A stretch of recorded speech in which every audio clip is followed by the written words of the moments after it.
My mother-in-law spent 9 years sabotaging my marriage, and she never once left a fingerprint. Then she handed me a tablet, smiled her famous smile, and asked me to make something beautiful for her anniversary party. She had no idea what she'd just put in my hands. Neither did I for about 20 minutes. My name is Tessa. I married Daniel 9 years ago, and along with Daniel came his mother, Lorraine, and I want to be fair about Lorraine, because fairness is the thing she never extended to me, and I refuse to become her on the way to telling this story. Lorraine is magnetic. That's the honest truth. She walks into a room and the room reorganizes itself around her. She remembers everyone's surgery dates and everyone's children's middle names. She hosts every holiday, plans every birthday, signs every family card first, in the biggest handwriting. Her husband, Gerald, is a kind man who decided decades ago that life was easier inside her orbit than out of it. Her 2 other daughters-in-law treat her like a queen whose favor is currency. Because in that family, it is. Lorraine's favor is the currency. I arrived without any, and no matter what I did for 9 years, I could never earn a dime of it. For most of those years, I thought the problem was me.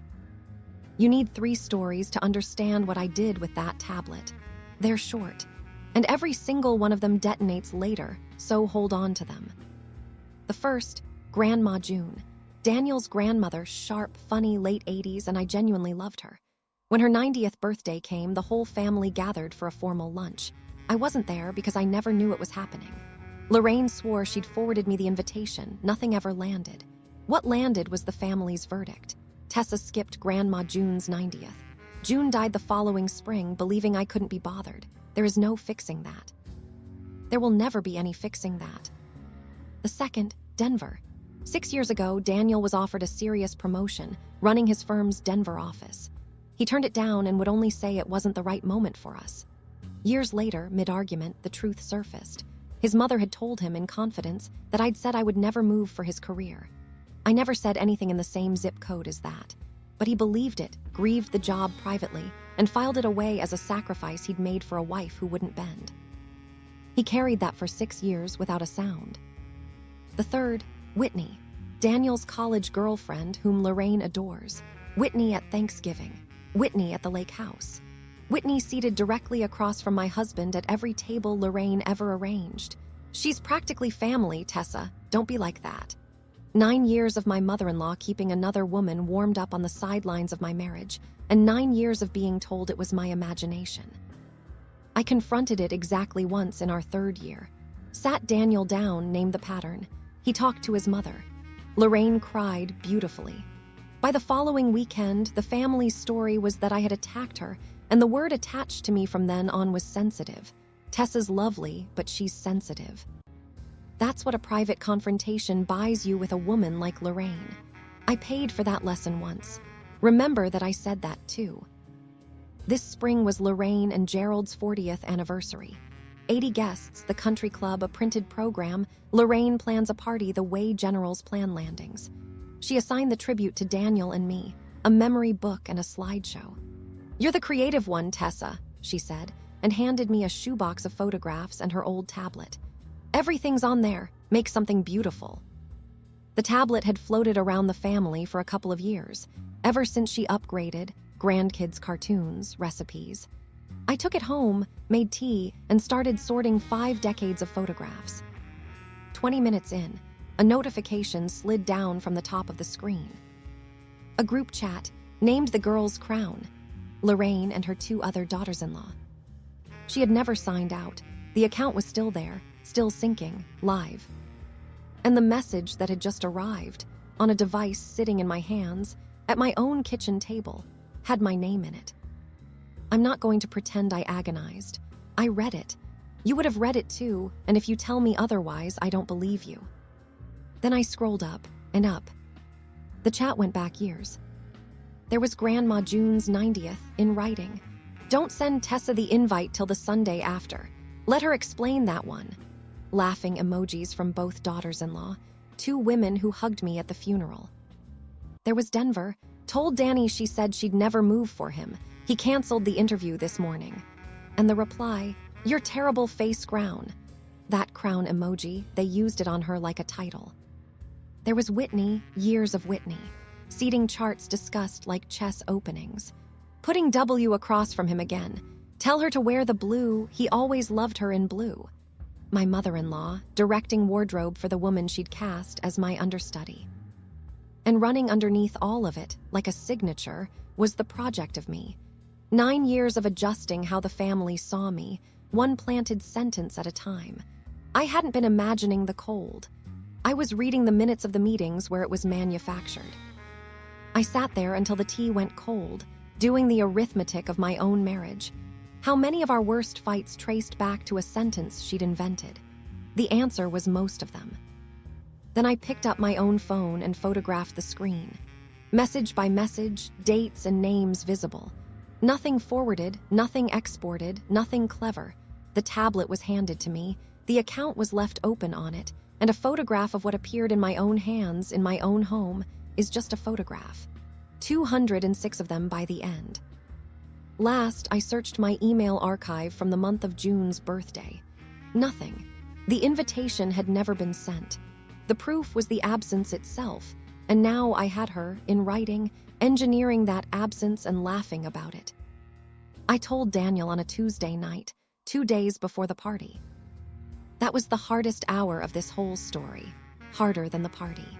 You are never ready to hand your husband proof that the 2 most important women in his life have been at war for 9 years, and only one of them knew. He resisted. Of course he did. His first instinct was context, explanation, some frame where his mother was still his mother. So I didn't argue. I handed him my phone and left the room and made more tea I didn't drink. When I came back, he was sitting on the counter, the phone face down beside him, with the look of a man rereading his own life. He'd found Denver. She watched me turn it down, he said. She took us to dinner that week. She ordered champagne. He wanted to drive over that night, him, his mother, the truth, kitchen table. That's the sensitive conversation, I said. I've had it. It ends with her in tears and me apologizing, and by Sunday the story is that we ambushed a 66-year-old woman over texts we had no business reading. In private, Daniel, your mother has never once lost. The only place she can't edit the story is in front of the people she performs it for. He was quiet for a long moment. Then he said, the toast. I said, the toast. The party was beautiful. I can say that with a clear conscience because I built it. The memory book was genuinely lovely. I'd promised something beautiful, and I am a woman of my word. 80 guests, gold tablecloths, Lorraine at the center of every photograph, wearing the smile she's worn since 1985.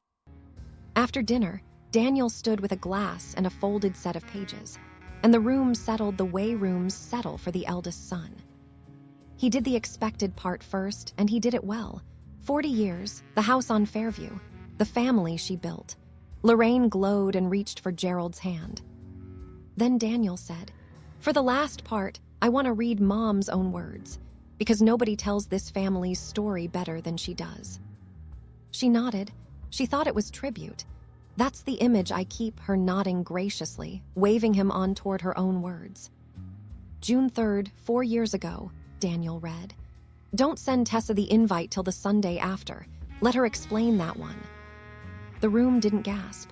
It went the other way. The sound got pulled out of it, that fast vacuum before weather. At the head table, both of my sisters-in-law went still at the same instant, in the same way, and if any doubt survived about who else was in that chat, their faces closed the case in front of 80 witnesses. March 6 years ago, Daniel read. Told Danny she said she'd never move for him. He canceled the interview this morning. He looked up. His voice stayed level, which was somehow worse than shouting. That was my promotion, Mom. I grieved that. You ordered champagne. Lorraine did what Lorraine does. She rose to manage it. A laugh, a hand to her chest. Sweetheart, this is not the place. These things are so easily misread. They're your words, Daniel said. There are 200 more. I brought copies. And that was the end of it, though the party staggered on another half hour. A performance only works while the performer controls the script, and her script was stacked by the guest book in her own voice, dated with crown emojis. You cannot cry your way out of your own handwriting. She tried. And for the first time in 9 years, I watched a room full of her people watch her perform and not buy the show. We left before the cake. Daniel set his folded pages down beside it on the way out. "Happy anniversary, Mom," he said. "You wrote it yourself." The family cracked along some expected lines, and some not. Gerald called Daniel 2 days later, not to defend her. He was quieter than that, and sadder.